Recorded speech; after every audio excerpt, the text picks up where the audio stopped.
მთავარი თემა: შემოქმედების საიდუმლო მჟღავნდება.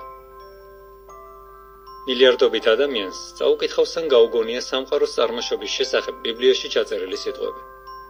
3500 წლის წინანდელი ისტორია ყოველთვის კარგად ცნობილი სიტყვებით იწყება.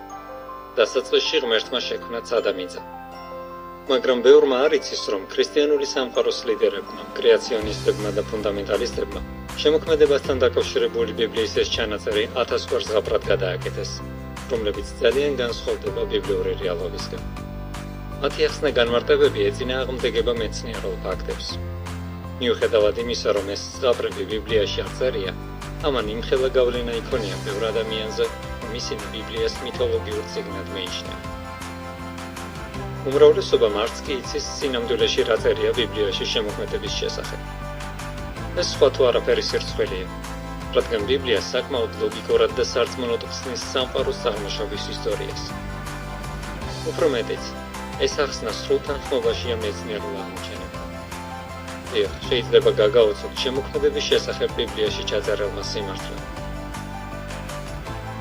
შემოქმედი ქმნილება არ არის.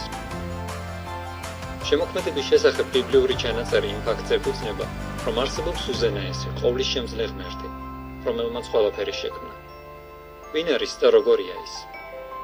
ბიბლიიდან ვიგებთ, რომ ის საკმაოდ განსხვავდება ძირითადი რელიგიებისა და კულტურების ღვთაებებისგან. ის არის ყველაფრის შემოქმედი, მაგრამ უმრავლესობა ძალიან მწირ ცოდნას ფლობს მის შესახებ. ღმერთი პიროვნებაა.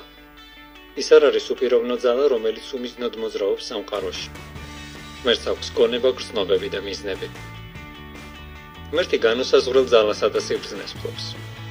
ამით აიხსნება სამყაროს რთული აგებულება, განსაკუთრებით კი ცოცხალი ორგანიზმების. ღმერთმა შექმნა ფიზიკური სამყარო. აქედან გამომდინარე შეუძლებელია თვითონ იყოს შექმნილი თავისივე შექმნილი ფიზიკური ელემენტებით. ის სულიერი პიროვნებაა. მას არ გააჩნია ფიზიკური სხეული. ოთის არსებობის დრო განუსაზღვრელია. ის ყოველთვის არსებობდა და იარსებებს. აქედან გამომდინარე ის არავის შეუქმნია. ღმერთს აქვს საკუთარი სახელი, რომელიც ბიბლიაში რამდენიმე 1000-ჯერ არის ნახსენები. ღმერთს იეჰოვა ჰქვია. იეჰოვას უყვარს ადამიანები და ზრუნავს მათზე. რამდენი ხანი მოანდომა ღმერთმა სამყაროს შექმნას. ბიბლიაში ვკითხულობთ, რომ ღმერთმა შექმნა ცად და დედამიწა. თუმცა ეს ზოგადი განაცხადი არაფერს ამბობს იმაზე, თუ რა დრო მოანდომა ღმერთმა სამყაროს შექმნას და რა მეთოდები გამოიყენა მისი ფორმირებისთვის.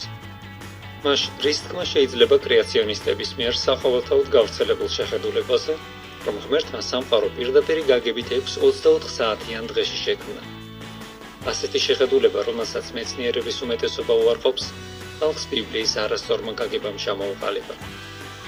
ნახოთ, რას ამბობს ბიბლია სინამდვილეში. ბიბლია არ იზიარებს ფუნდამენტალისტებისა და კრეაციონისტების მოსაზრებას, რომლებიც აცხადებენ, რომ შემოქმედებითი დღეები პირდაპირ გაგებით 24 საათიანი ხანგრძლივობის იყო. ბიბლია ხშირად იყენებს სიტყვა დღეს დროის სხვადასხვა პერიოდის აღნიშვნელად. ზოგ შემთხვევაში ზუსტად არ არის განსაზღვრული რა ხანგრძლივობისაა ეს პერიოდები. ამის ერთ-ერთი მაგალითია შემოქმედების შესახებ ბიბლიის წიგნ დაბადებაში ჩაწერილი ინფორმაცია. ბიბლიაში მოხსენიებული 6 შემოქმედებითი დღიდან თითოეული 1000-ობით წელი უნდა გაგრძელებულიყო. პირველი შემოქმედებითი დღის დაწყებამდე ღმერთს უკვე შექმნილი ჰქონდა სამყარო, მათ შორის უსიცოცხლო პლანეტა დედამიწა. როგორც ჩანს, 6 შემოქმედებითი დღე ხანგრძლივი პერიოდის იყო, რომლის განმავლობაშიც ღმერთმა დედამიწა ადამიანების საცხოვრებლად მოამზადა. ბიბლია არ ეწინააღმდეგება მეცნიერულ დასკვნებს სამყაროს ასაკთან დაკავშირებით. ევოლუციის გზით შექმნა ღმერთმა სიცოცხლე დედამიწაზე. ბევრი, ვისაც არ სწამს ბიბლიის, იმას იზიარებს, რომ ცოცხალი ორგანიზმები გაჩნდნენ უსიცოცხლო ქიმიური ელემენტებისგან დაუდგენელი და ქაოსური პროცესების შედეგად. სავარაუდოდ, რაღაც მომენტში გაჩნდა ბაქტერიის მსგავსი თვით წარმოქმნის უნარის მქონე ორგანიზმი, რომლისგანაც თანდათანობით წარმოიქმნა დღეს არსებული ყველა სახეობა. თუ ასე ვიმსჯელებთ, გამოდის, რომ წარმოუდგენლად რთული ქმნილება, ადამიანი ბაქტერიიდან განვითარდა. ევოლუციის თეორიას ბევრი ისეთიც უჭერს მხარს, რომლებსაც სჯერათ, რომ ბიბლია ღვთის სიტყვაა. მათი აზრით ღმერთმა დასაბამი მისცა სიცოცხლეს დედამიწაზე, მაგრამ შემდგომ უბრალოდ აკვირდებოდა, ან შესაძლოა მართავდა კიდეც განვითარების პროცესებს. მაგრამ ბიბლია არ ასწავლის ამას. ბიბლიაში ვკითხულობთ, რომ იეჰოვა ღმერთმა შექმნა მცენარეებისა და ცხოველების ყველა ძირითადი სახეობა. მან აგრეთვე შექმნა ადამიანები, რომლებსაც ჰქონდათ სინდისი, სიბრძნე და სიყვარულისა და სამართლიანობის გრძნობა. როგორც ჩანს, ღვთის მიერ შექმნილმა ცხოველებმა და მცენარეებმა ცვლილებები განიცადეს და წარმოშოს თავიანთივე გვარის მრავალსახეობა. ბევრ შემთხვევაში წარმოქმნილი სახეობები საოცრად განსხვავდებიან ერთმანეთისგან. ბიბლია არ ეწინააღმდეგება მეცნიერულ დასკვნებს ერთგვარში სხვადასხვა სახეობის წარმოშობასთან დაკავშირებით. შემოქმედი შექმნილის მეშვეობით შეიცნობა. მე-19 საუკუნის შუა პერიოდში მცხოვრები ბრიტანელი ბიოლოგი ალფრედ რასელ უოლესი ეთანხმებოდა ჩარლზ დარვინის ევოლუციის თეორიას, რომ ცოცხალი ორგანიზმები წარმოიშვა და განვითარდა ბუნებრივი გადარჩევის გზით. მაგრამ ამ ცნობილმა ევოლუციონისტმა ბოლოს ასეთი სიტყვები წარმოთქვა. ის, ვისაც თვალები აქვს და ხედავს, ვისაც გონება უჭრის და ფიქრობს, პაწაწინა უჯრედებში, სისხლში, მთელ დედამიწაზე თუ ციურ სხეულებში, აუცილებლად დაინახავს გონევრულ ხელმძღვანელობას. სხვა სიტყვებით რომ ვთქვათ, არსებობს ინტელექტი. უოლესის დაბადებამდე თითქმის 2000 წლით ადრე ბიბლიაში ეწერა. მისი, ღვთის უხილავი თვისებები, მარადიული ძლიერება და ღვთაებრიობა, ნათლად ჩანს ქვეყნიერების შექმნიდან, რადგან ყოველივე ეს შექმნილის მეშვეობით შეიცნობა. რომაელების პირველი თავის მე-20 მუხლი. დრო და დრო შეიძლება თქვენს გაგიჩნდეთ სურვილი და აკვირდეთ ბუნების საოცრებებს, ბალახის პაწაწინა ღეროდან დაწყებული, უზარმაზარი ციური სხეულებით დამთავრებული. შემოქმედებაზე დაკვირვებით შეიცნობთ შემოქმედს. მაგრამ შეიძლება გაგიჩნდეთ კითხვა. თუ არსებობს მოსიყვარული ღმერთი, რომელმაც ყველაფერი შექმნა, რატომ უშვებს ტანჯვას? მიატოვა მან თავისი მიწიერი ქმნილებები. რა მომავალი გველის? ბიბლია ბევრ სხვა გაუმხელელ ამბავს გვიმხელს.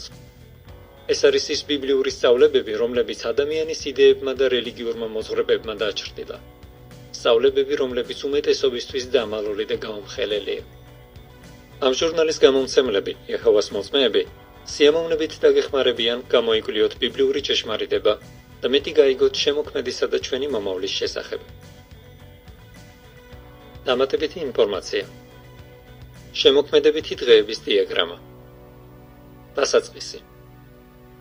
ღმერთმა შექმნა ცა და დედამიწა. დაბადების პირველი თავის პირველი მუხლი. სიბნელე. დედამიწა არის უფორმო, უდაბური და ბნელი. დაბადების პირველი თავის მეორე მუხლი. პირველი დღე. სინათლემ დაიწყო შემოღწევა დედამიწის ატმოსფეროში. დედამიწიდან სინათლის წყაროების ხილვა შეუძლებელია, თუმცა ღამისა და დღის გარჩევა მაინც შეიძლება. დაბადების პირველი თავის მესამე მუხლიდან მეხუთე მუხლის ჩათვლით. მეორე დღე. დედამიწა დაფარულია წყლითა და სქელი ნისლით. ხდება წყლისა და ნისლის განცალკევება და მათ შორის წარმოიქმნება სივრცე. ბიბლია ამ სივრცეს უწოდებს ცას. დაბადების პირველი თავის მეექვსე მუხლიდან მერვე მუხლის ჩათვლით. მესამე დღე. წყლის მოცულობა კლებულობს და ჩნდება ხმელეთი. ატმოსფერო იწმინდება, რომ მზის სინათლემ უფრო მეტად მოაღწიოს დედამიწამდე. მესამე დღეს იწყება მცენარეთა ახალ-ახალი სახეობების აღმოცენება, რაც გრძელდება მომდევნო შემოქმედებითი დღეების განმავლობაში. დაბადების პირველი თავის მე-9 მუხლიდან მე-13 მუხლის ჩათვლით. მეოთხე დღე. დედამიწის ზედაპირიდან უკვე შესაძლებელი ხდება მზისა და მთვარის დანახვა. დაბადების პირველი თავის მე-14 მუხლიდან მე-19 მუხლის ჩათვლით. მეხუთე დღე. ღმერთი ქმნის წყლის ბინადართა და ფრინველთა უამრავ სახეობას, რომელთაც აქვთ გამრავლების უნარი. დაბადების პირველი თავის მე-20 მუხლიდან 23 მუხლის ჩათვლით. მეექვსე დღე. ღმერთი ხმელეთზე ქმნის დიდ და პატარა ცხოველებს. მეექვსე დღის დასასრულს კი ღმერთი ქმნის ფიზიკური ქმნილების შედევრს, ადამიანთა პირველ წყვილს. დაბადების პირველი თავის 24 მუხლიდან 31 მუხლის ჩათვლით.